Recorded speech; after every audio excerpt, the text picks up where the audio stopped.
তুই এখনো ঘুমোচ্ছিস? কটা বাজে খেয়াল আছে? সারাটা দিন শুধু ঘুম আর ঘুম। তাকিয়ে দেখ পাশের বাড়ি অমলকে, সেই কাক ভোরে উঠে পড়তে বসেছে।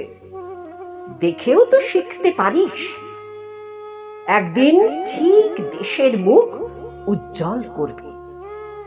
আর শুধু অমলের কথাই বা বলছি কেন, বিকাশ, দীপু ওরা কত ভালো পড়াশোনায়, ওদের মা বাবারা কত নিশ্চিন্ত।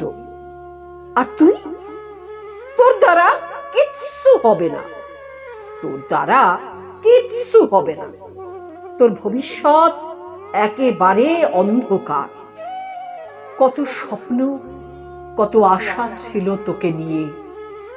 ডাক্তার কিংবা ইঞ্জিনিয়ার হবি।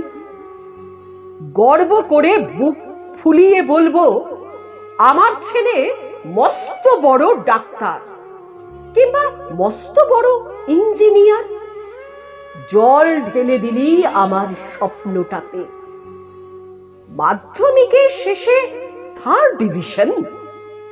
লজ্জায় অপমানে মুখ দেখাতে পারি না। সুব্রতর ছেলে কিনা শেষে আত্মীয় স্বজন মুখ টিপে হাসে। 2-1 তো টিপ্পনি কাটতে ছাড়েনি। কারি কারি পয়সা খরচ করে শেষে কিনা বেয়াদব, এখনো উঠলি না? 9টা বাজে, আর কতক্ষণ ঘুমোবি?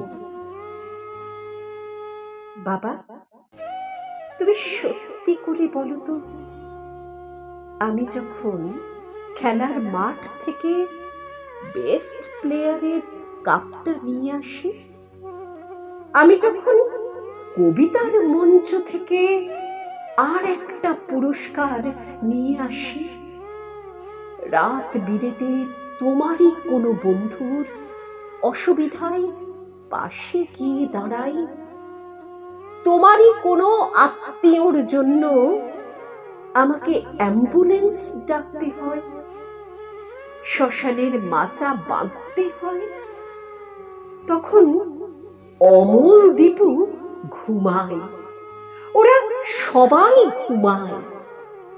বাবা, তোমার কাছে আমার একটাই প্রশ্ন, সবাই যদি অমল, দীপু হয়, তাহলে আমি হব কবে?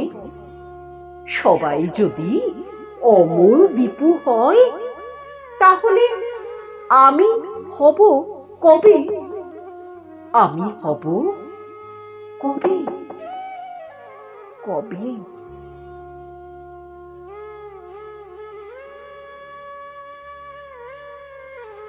কবি গৌতম কুণ্ডুর লেখা আমি হব কবে।